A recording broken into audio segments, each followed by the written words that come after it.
Welcome to today's episode of The Irresistible Factor. I'm really, really happy to share a guest with you today. Her name is Kathrin Henon, and she is the founder and CEO of Planet Bake. So welcome to the podcast, Kathrin. I'm really psyched to talk to you. Yeah, thanks so much for having me today. I love to talk to you about anything CPG related, about how Planet Bake was started and created, and so much more to talk about. Yeah, so let's start with how you decided to start Planet Bake and what your background was, because I think you have an interesting background that I'd also love to share. It's not your usual path to a CPG brand. Yeah, so my background, I have a fashion designer's degree. I was always in the fashion industry before starting in the CPG space. And what I've been seeing though over this transition is a lot of those aspects relate to this industry. You know, it's like product creation, selling, marketing. So there's all the same aspects of that part. Obviously, you're talking about materials like fashion and fabric versus materials like ingredients. So I'm curious, well, let's talk about what led you from fashion to CPG. And then I want to hear more about the parallels and the differences, because I'm sure there are parallels, and then I'm sure there are also major differences. So how did you get here? Yeah, so, when I started in fashion, so I grew up in Germany, I studied there, I came to New York City really to, you know, have a have a career, work in fashion. So I worked for a luxury company while I created my own label on the side, which was sold in Soho in New York City in a retail location. And, throughout the transition when retail really went downhill in New York City and every store started, like a lot of stores started closing because there wasn't as much need and people just, went away from in-person to online shopping. That's when all of that started. I would say that was around 2016, 2017. And then in 2018, because of all these changes, I decided to close my label, number one. And then secondary, I wanted more in life, meaning like a purpose and why am I doing something and why am I getting up in the morning? And I just took a little bit of a break. I went back to school. I did a BBA, really focusing and honing in on business. And during that time, during those studies, is when I wanted to explore like sustainability, food. I wanted to experiment technology. So I actually have a coding background as well. So I just wanted to go into a broad field of the future and what it has to offer and what needs to happen, right? And where it's going. But what happened during a project that I did, my end final project was I explored that there was a lot of independent pastry chefs here in New York City. And they all were kind of working, number one, out of their home because in New York City it's allowed, or secondary, they were working out of a commercial kitchen, but didn't have enough work to really like pull it off and have their own cafe. So every pastry chef I spoke to had their big dream of opening their own cafe or restaurant or whatnot, right? So when I heard those stories, so I went house to house and talked to these people that I found on Instagram. Wow. And we made videos about them, like stories and about their craft and how they do pastries. But they didn't have a channel to sell. So that's where I came in with my background in coding, and I created like a marketplace like Etsy or like a Goldbelly, but really specific to these pastry chefs and really talking about them as a person, personality, and what they do, what they are capable, and really showing and showcasing their treats. So that was I hosted events in New York City with those themes and desserts and dessert tastings. But when COVID happened and the city got the shutdown, this is when really I was like, okay, like what am I gonna do, right? So it was like I was really sad that all of a sudden I wasn't able to help these people make money or generate money for their children, because we're talking about like lower income communities, right? They were single mothers having to take care of their children while running a hobby slash business to have money coming in. So I was really sad. So I went to them actually and I said, hey, listen, I think I have an idea. Why don't you create a pastry, a sugar-free dessert, and without the sugar and vegan? And everybody gave me a hard no on this question. They were like, no way I'm doing this. Like, butter, sugar, this is what I know, right? So I was like, okay, let me go back into my own kitchen and create that myself. So, you know, Planet Bake was developed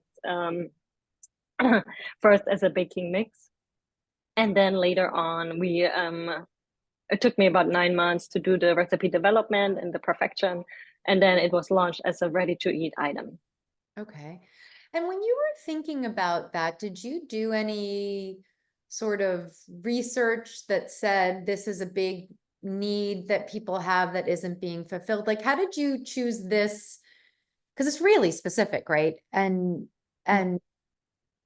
different than a lot of stuff that's out there. And as you said, a lot of people immediately rejected it, and there is a little skepticism about, can that actually taste good and replace the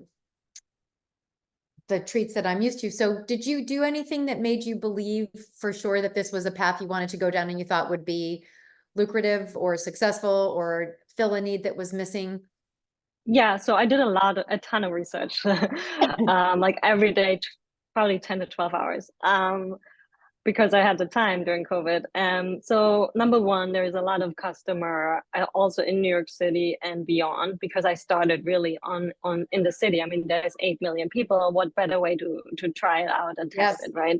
There's a lot of gluten-free people. There's a lot of people with dietary restrictions, such as you know, soy, eggs, milk, lactose, all of those. And then another aspect was really sugar, right? Number one, everybody was afraid of dying at this time and having like health problems. So everybody, for a natural step at this time, was like, let me try to eat healthy at least. Like, this is the only thing I have to eat on a daily basis. So let me at least eat healthy. I can't go to the gym. I can only do my at home exercises, for example, right? So it was a good moment in time, I feel like, to really launch something like this that is all of those things combined. Yes, today I'm still getting like throwback on it, right? Because not everybody is open and not everybody understands that it could eventually taste good. But when we're talking about taste, I feel like it's not just the perception of thinking. It's more of like your taste buds can adjust over time. It actually, I also made my personal experiment, like my taste bud, like it is known that within 4 weeks you can change how you taste something. So that's something I did for myself, really, to understand like the process of going through that transition. Like, let's say you're used to sugar, right? You're eating a lot of sugar.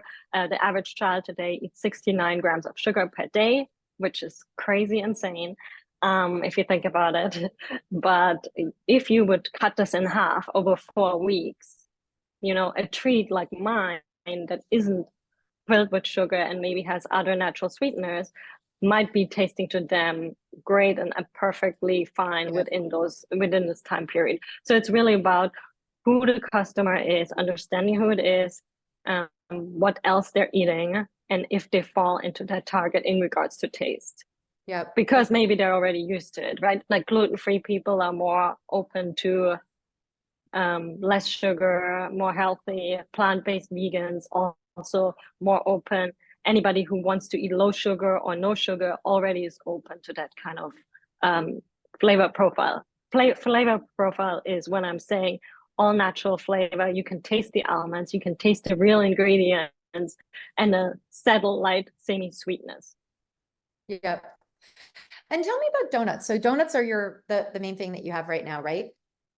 Yes, correct. So what made you do that versus cupcakes or, I don't know, any other sweets?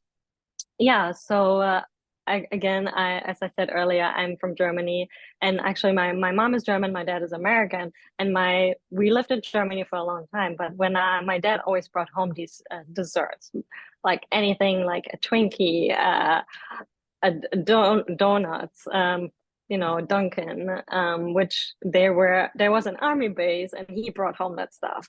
right? So for me, when I think about America, I think donuts, I think cheesecake, anything that is not good for you.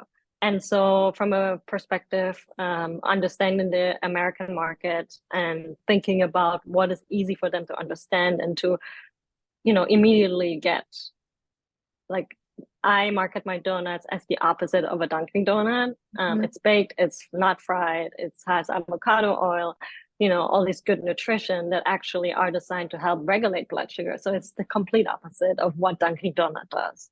Interesting.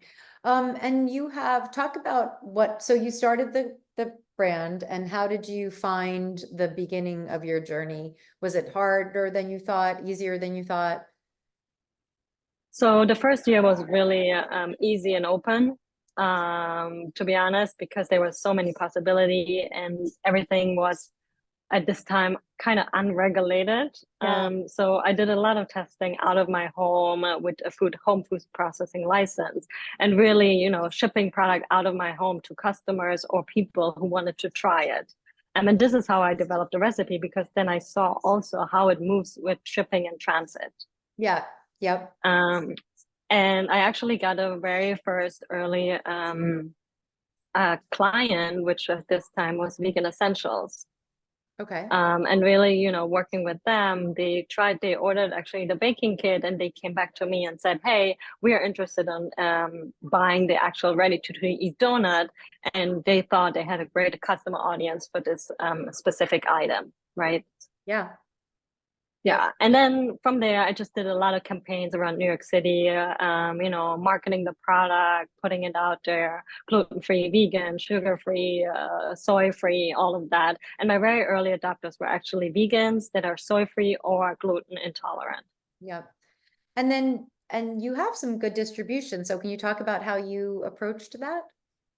Yeah, so at the very beginning, I went store to store, really talked to all the buyers, did a lot of demos, like almost on a weekly basis in every store, really getting the product into the market and in customers' hands, and people have to try it. If it's a new product and you're not unsure, you need to see the faces, you need to see the reactions.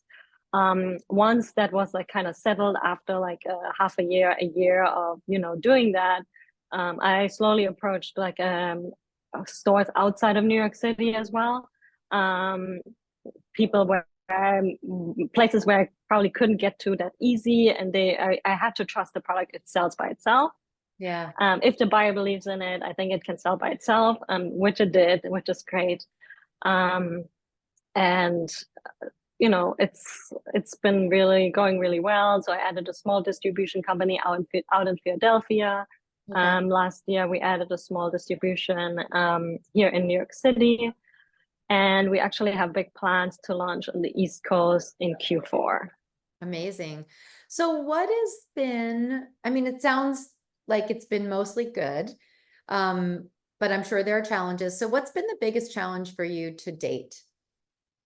Yeah, I mean, challenges along the way is always educating the customer, right? Yeah. And getting the product in front of people is also hard. I do a lot of activation events. I work with yoga studios, cycling studios, Equinox events, tech events, anything you can think of, like literally, invest like any kind of networking events or schools or partnerships, collaboration, anywhere where I can go to and just hand the product or samples of it, pieces of it really, into people's hands and into their mouth to give me feedback and to try it. Because if they don't try it, how can they trust that the Yeah. product is for them? Yep. Yeah. Yep. Do you have a lot of repeat purchase? We have some on our website. Yeah. What I believe in, because we call our stores on a weekly basis to get reorders. Yes. And what I believe in, this is how you can see, do they reorder what you think they should? And if not, the customer will not come walking back into the store as Yeah. much as you like. So this is how I also track it. Like, not everybody loves the website. 70% of our business is B2B. So I need to rely on my partners in the stores Yeah. to give me that feedback. If I don't see the reorder coming in, I know something is up, or maybe their best customers are on vacation, but it picks back up the next week. So I can kind of like track the cycle that So way you're as well. really, really close to all of it. Like you stay very tapped into every aspect of the business right now, it sounds like. Yes, 100%. And I Yeah. feel like as an entrepreneur and especially a young early stage, you have to know who has what complaint or what problem, and you have to immediately be able to fix it. Talk a little bit, this seems like a good point to talk about what from your fashion background translated and what didn't. So I believe a lot of the design aspect for me, because I do everything in the business, design is a big component of it, right? You're basically crafting this product that also has to taste great. And Yeah, also for me, it has to be functional as well as for the customer, because otherwise they could just go to Dunkin' and spend 99 cents or $1.50 on a donut right. versus a premium price product that is good for you. So there's the differences. It's like about crafting the product, marketing the product, and at the end of it, selling it. Yeah. So I feel like those all translate in the process. It's just a different technique how it's done from fashion to food. And what about the community? Because I've heard, I mean, I actually had one other person who came from fashion, or maybe two, and one of the things they loved the most about the Mhm. transition was the better for you or health and wellness CPG community feels Yeah, very different and welcoming and supportive. Have you had that experience as well? 100%. Yes, it's like day and night. Yeah, yes, I can imagine. I can imagine. Um, and so you talked a little bit about some of your challenges. What's been really awesome? Like what keeps you going when you bump into a wall and you're like, I have no idea what to do right now. I have no idea how to solve this problem. What keeps you going?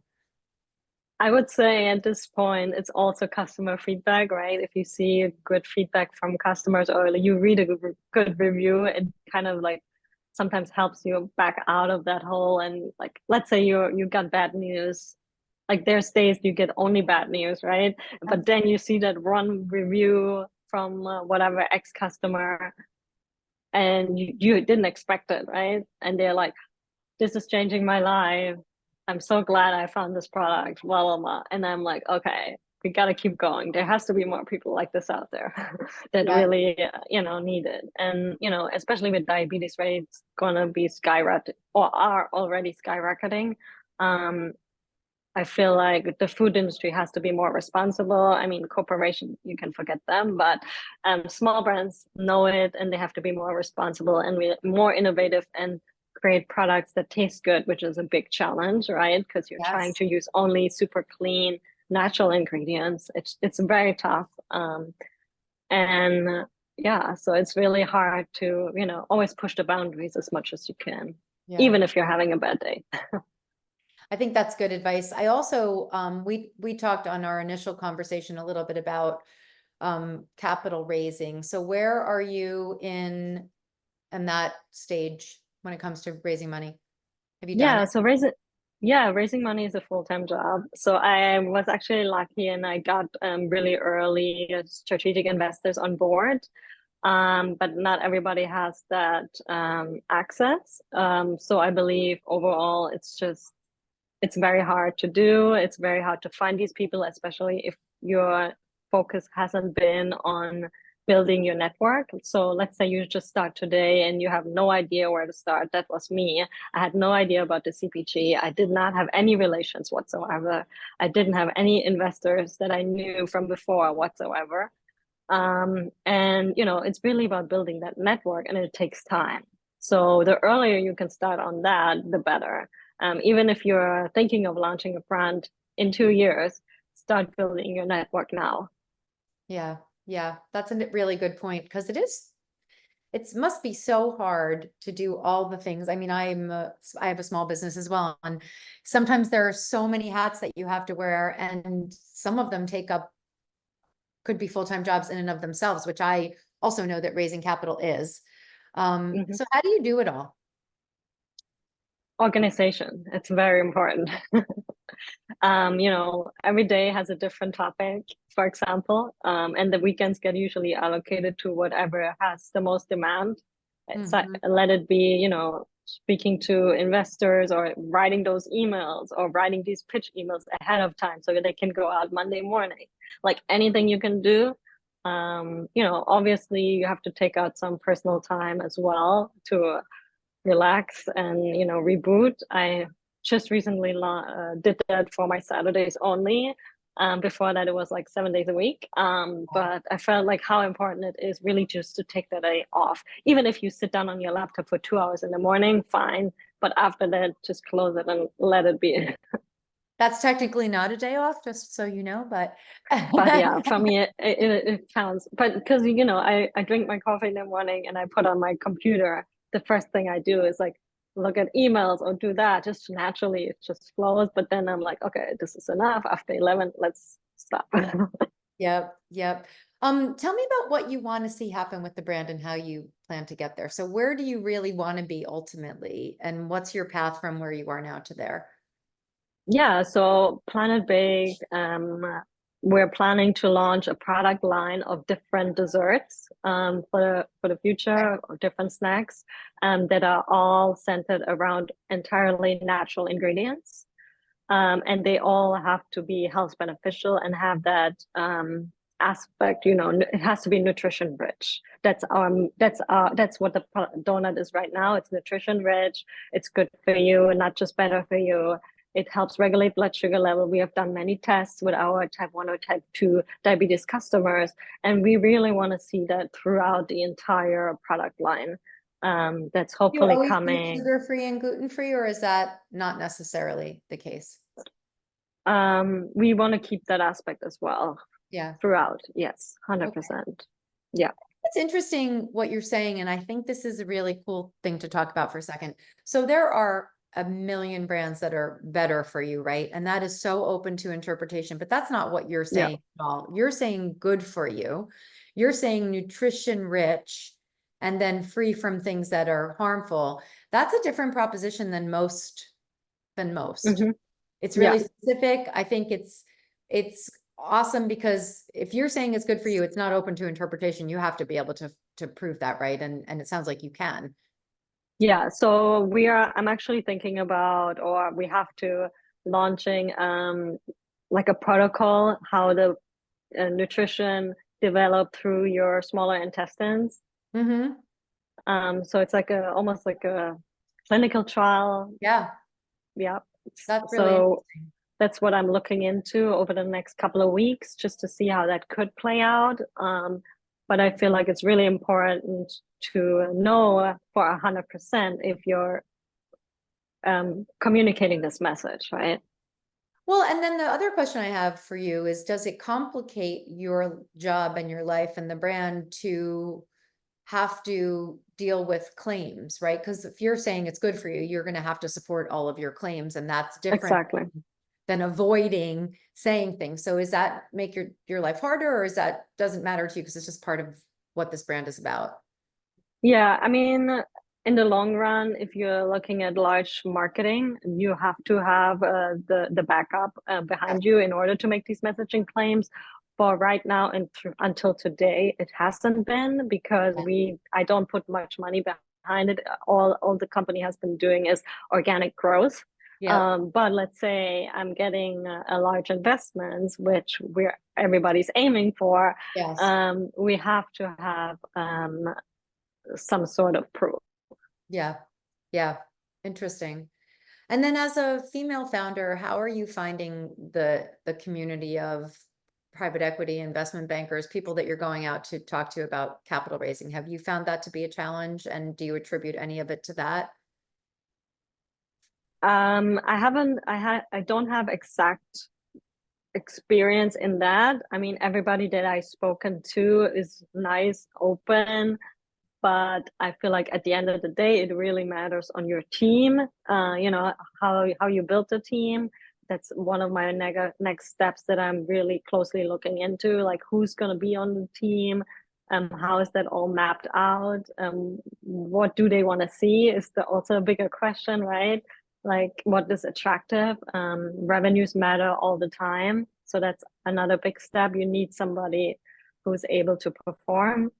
Yeah. So team building, I feel like is when you're talking about investment, team is very important. Yeah. Yes, you can be a single founder and doing it all, but a VC, for example, will not invest in that. Right, It's right. just way too much big of a risk for them. Yep, yep. That's interesting. And when you think about where you want to see your product from a distribution standpoint, what's your dream? So the dream would be to be in all the natural food chains in the country. We're talking about Sprouts, Whole Foods eventually, if they allow allulose. We're just waiting for some changes there in the food policies. Yeah, and then all the big we're speaking with a lot of the retailers in California, Washington State, as well as we have a great customer target audience, especially in Texas, Florida, and Chicago area as well. And I feel like that next rollout with the East Coast expansion, that's already a big step for Planet Fake, to be honest. Just to really see how that plays out, and what channels we might tap into. We do universities like UPenn already, so we're trying to get a little bit more into that food service side. Oh, really? Interesting. Okay. That's interesting. And how have you found that so far? I mean, it's a great channel for Planet Big. We Yeah. love how the younger crowd is much more open to plant-based and healthy eating and eliminating sugar. That what we found out regards to the um, people that are maybe 50 plus. It's a little bit harder for them to understand. And I know where this is coming from, because the nostalgic, right? When you're talking about the donut, this is all they know. This is all they've known forever. And now basically you're putting this healthy donut in front of them. They're like, what is that? Like, I Yep. don't understand this. Yep. But the younger crowd, like Gen Z, is so much more open to even trying products like this, right? They're trying everything across the board, and then they go back to those things they love. They're much more flexible, and they are also much more looking into the ingredients. They're much more focused on the nutrition. And I mean, it's for us, it's really working out that way. It's interesting because you talked initially about people who are diabetics or pre-diabetic, and they're probably slightly older population than Gen Mm-hmm. Z, who you're saying is more open. So how do you balance having two target audiences that are so far apart in so many ways? I mean, there's different messaging for them, right? Mhm. But if you're putting the actual product in, like just the packaging and the donut in front of somebody, Yeah. you will have two different reaction, number one.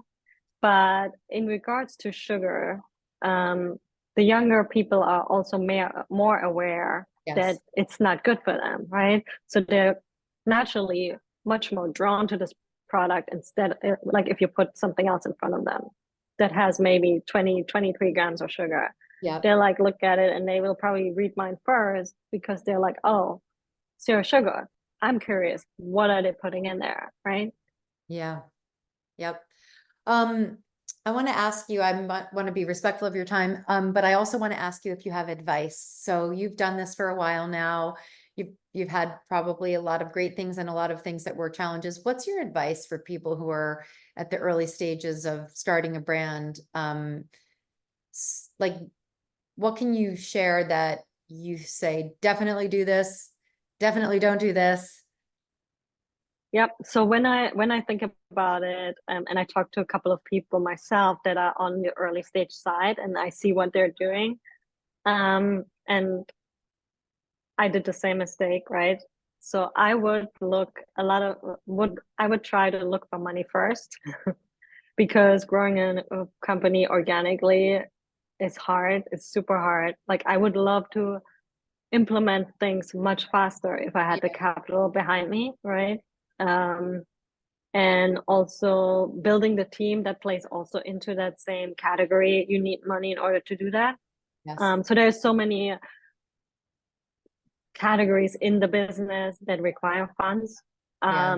Not just for yourself. Even if you don't pay yourself, you still Yeah. want to like do things, right? And make your time, your free time, as much valuable as you can. And so number one is money. At least have a couple of 100,000. I don't know. You need a lot of money, but have something in the bank account. I started a company with $2,000.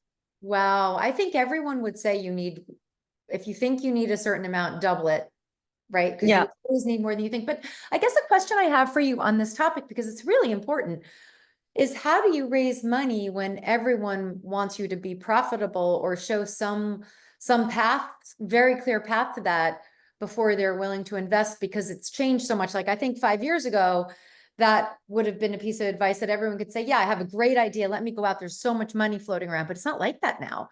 So yeah. how do you raise money when you aren't there yet from a profitability standpoint or from a path to profitability? The second thing I was going to say is margin. Make sure you have at least 50% profit margin with distribution. Yep. Yep. So that's my next go-to is like make sure the margins align from before you even start thinking or developing the product.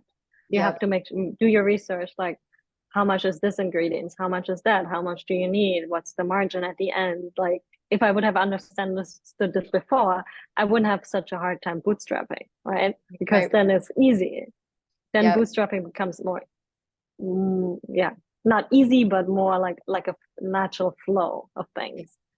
And I think Um, that's another interesting thing to talk about, because I think a lot of people, at least a few years ago, were saying, well, this is what my profit margin is now, but when I scale, it'll be mhm. this. And I don't think you can do that anymore. No, you can't because prices are going up on every month. The price go up right now over the last 2 years almost, and yeah, you can't think that way anymore. I mean, yes, so there are some investors they still think that way as well, which is great and it's refreshing for us, but it's just not how it is. Um, It takes so much time. yes, yes. And when you did this and you had an idea and you decided to go for it, where did you get advice from? And how did you learn all the lessons? Did you just learn them by doing, by sort of jumping into the frying pan, or did you have mentors or people that you turned to? I was actually, yes, a little bit 2, 3 months before I started Planet Bake and thinking about it further, I joined a retail program, which is called Retail Ready. And I really did the program on a daily basis and really understanding and looking at your target audience and who are you talking to, who are you selling to, what are your margins, what do they have to be in, like what are you giving up. It was Yeah, always about what are you giving up to sell this to retailers, yep. and what margins do you also need once you get into bigger distribution. Interesting. Yeah, that's a great piece of advice, actually, because I think trying to learn from something. I mean, we talked a little bit about accelerator programs being helpful, and then Retail Ready is another one of them. I think there are resources out there that people could tap into that could Yeah, be helpful at the beginning. That's yeah, really and today there's so many more. I feel like there's something everywhere once you understand and you're in the industry and in the community, like the resources are endless, yes, but you have to be really open and you have to allocate the time to really making sure you're understanding all of them, yes, because depending on who you talk to, is it an investor, is it a buyer, is it a distribution company, is it a broker, is it your direct to consumer customer, right? You have to understand all of these things, yeah. logistics, operations, business, financials. Like Yeah. it's a lot, and marketing. And then I have one more question for you, and then I swear that'll be the end. When you must get advice all the time from multiple people, especially if you're seeking it out. How do you decide? Because I'm sure you get conflicting advice sometimes. I know I do. How do you decide what advice to take and what to sort of turn away from? Yeah, I mean, it's hard to say, to be honest. I hear everyone out, and at the end of the day, I reflect on it, I sleep over it, and I see if I still think about this the next day, and if I don't, I'm just gonna ignore it. Interesting. That's interesting. I mean, that makes sense because there's a lot of, I mean, I think I told you this, I work with SKU and I'm a mentor in the program to help CPG Mhm. founders. And sometimes in a track we're on a call and there are 10 mentors and one founder, and there are 7 different opinions, and I can see it on the faces of the founders, like, oh God, who am I supposed to listen to? And I think Mhm. that what you said is interesting, sleep on it and see what's still hanging around. That's an interesting approach. And I think you also have to, I mean, I think you have to also know who you are and what you're doing. And sometimes that is enough of a filter to say, okay, this might be right for someone, but it may not be right for me. Yeah, 100%. And you can also, you have to look at your means and what time and money does it need to allocate something. That's how Yep. I always see it, like what needs to happen in order to make that change or make that move, right? Yeah. Then you see how much it takes, then you see what do you actually have, like Yeah. look at your calendar, this is the time I have, right? Yep. But and then you look at your bank account, this is the money I have, can I do it, can I not do it? And then you're like out yes, out yes. I think that's really good too. That's really good advice. Well, this is fantastic. Anything else that you wish that we would have talked about that we didn't get to? I think we covered most of it. Okay, awesome. Well, I really, really enjoyed chatting with you. I really appreciate it. I hope that people try Planet Bake and understand what's actually possible when you think about desserts that are actually good for you. So I'm really excited for you and I can't wait to see where you go. Yeah, thanks so much for having me today.